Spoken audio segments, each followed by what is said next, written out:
I'm going from South Africa's xenophobia to another topic that really bothered me when I saw it. I just had to bring it up, which is basically racism. It's this dude, Jane Hockit, or rather, what's his name? Josh Hockit, I think that's his name or something. This happened during the UFC 250 celebration at the White House, South Lawn of the White House, right, where they're having a UFC match for, it's celebrating America being 250 years and all that. So it was apparently a really tacky event. Some people enjoyed it, some people didn't. But what really unfortunately stole the highlight of the moment for the president and all the people that were there was this guy Josh Hockit, who after winning his fight at the UFC game, literally, after the game they give you a moment, after the match rather, or the fight, they give you a moment to, celebrate, speak your thoughts on the mic and let the people hear you. And that was like literally the best moment for this guy to obviously, have let people get a sense of who you are and how you feel in the moment, right? My guy, instead of doing something that was sensible, decided to repatriate and say baseless accusations that were not true and insult Michelle Obama. Most of you guys have seen or read about what he said, but I'm just gonna break it down from like properly, in a sense, for you guys to see or listen to. So the long-standing online conspiracy theories falsely claiming Michelle Obama is transgender or male, often pushed in certain political circles with memes and speculation. So this was been happening in the American political scene for a while now. I don't know why they're always on that Michelle Obama case, saying that she's a transgender, which is false and disgusting to the max. But that's what they usually say, and they're trying to take a dig at Obama. That's the only thing they can try and insult him with, which is obviously baseless facts. But anyway, go on. So on June 15th, which was the day of the UFC Freedom 250 event for America's 250th Independence Day or celebration, whatever, at the White House South Lawn, celebrating US 250th anniversary and / Trump's birthday. It was also Trump's birthday. Heavyweight fighter Josh Hockit, after defeating Derek Lewis, made the comment in his post-fight interview with Joe Rogan, where he made a baseless claim calling Michelle Obama a man. And he's like, "Am I right, America?" Like, he's like, "Michelle Obama is a man. Am I right, America?" Like, I'm in Nigeria and I'm disgusted. I'm in Nigeria and I'm disgusted for you. Anyway, go on. The remark drew immediate backlash, condemnation from UFC's Dana White, politicians and fans. The mixed crowd reactions, some laughs and shocks, obviously, but it was mostly seen as a distasteful it was mostly seen as distasteful and promoting debunked conspiracies. Hockit has faced criticism for using the platform in that way. Dana White came out to say he doesn't support that kind of hate speech and he doesn't like his platform being used for that, which I commend him for. But I feel they can go a step further and ban Josh Hockit from any more fights, or at least suspend him, because yes, you have the freedom of speech, but you don't have the freedom to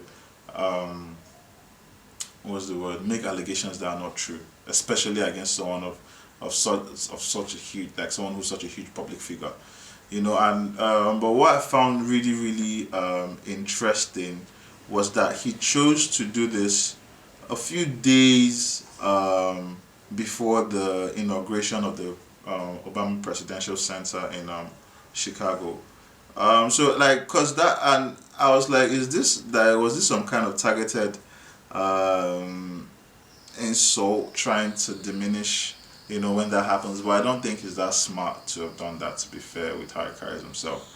But but yeah, so him doing that was so distasteful. But when I watched the Obama presidential inauguration, like the center, when they were like launching it, Michelle Obama's speech was incredible.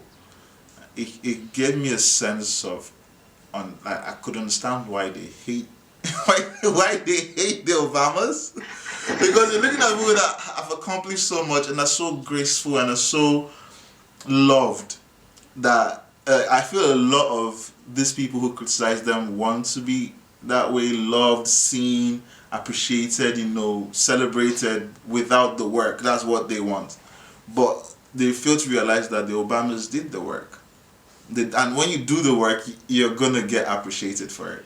So that situation, yeah, that's why with the whole Josh Hockit thing, I just look at it as a big embarrassment for the minorities that feel so strongly about the Obamas, because you can't even hide it anymore. It's ridiculous. And it just goes to show how ignorance travels, how far ignorance can go. Because I really can't, like, when I saw the launch of the Obama Presidential Center, it was like night and day with what I saw at the UFC 250 Freedom Day / Trump's birthday. It was like night and day, literally. And that gives you a sense of the kind of people you're dealing with. When you listen to the words that were spoken at the launch of Obama Presidential Center, it gives you a sense of people who want hope, who have an idea for unity, who have an idea for, or an idea of what an America can and should be. And then when you look at the UFC 250 with like all that, it was just a lot of mess, violence, and so that gives you an idea of the two different spectrums entirely. And the Josh Hockey thing was just a magnifying glass on how ignorant and self-absorbed that minor side of America seems to be, and how loud they are at the same time. But that aside, for the Josh Hockey thing aside, the Obama Presidential Center was a beautiful, beautiful launch. The launch was beautiful. They had the Roots performing. You had Tems. Yo, baby girl, Tems was on that. Yo, Tems was on stage, boy. She did feel, because I think she called Sasha Sandra. She didn't know the Malia, and I think maybe it was Neves. But it seemed like she knew the names of the Obamas properly. Well, she's not an American. She's Nigerian, so we can't blame her. But still, like, it was a beautiful thing to see Tems up there performing. And she was one of the last few. Her and then Mark Anthony and then a few other people for the event closed. So it was beautiful to see, and that just goes to show Afrobeats on a way global stage.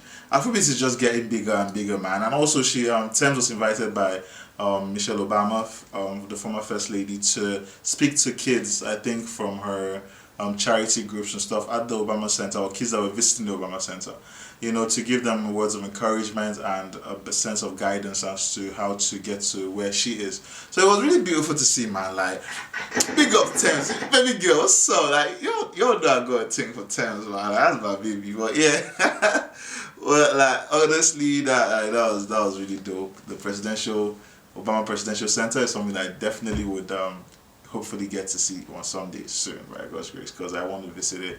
And then also, before I even forget, the painting, the portrait of Obama and his wife at the Presidential Center was done by Akunyili, one of Akunyili's daughters. See, the family of Akunyili be giving us legends, man. But yeah, so I'll get the actual facts to that later on, or in the next episode.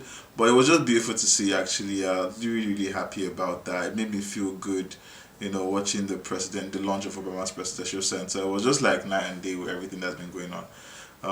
But yeah, that was really, really dope to see. And then, now that I'm rounding it up,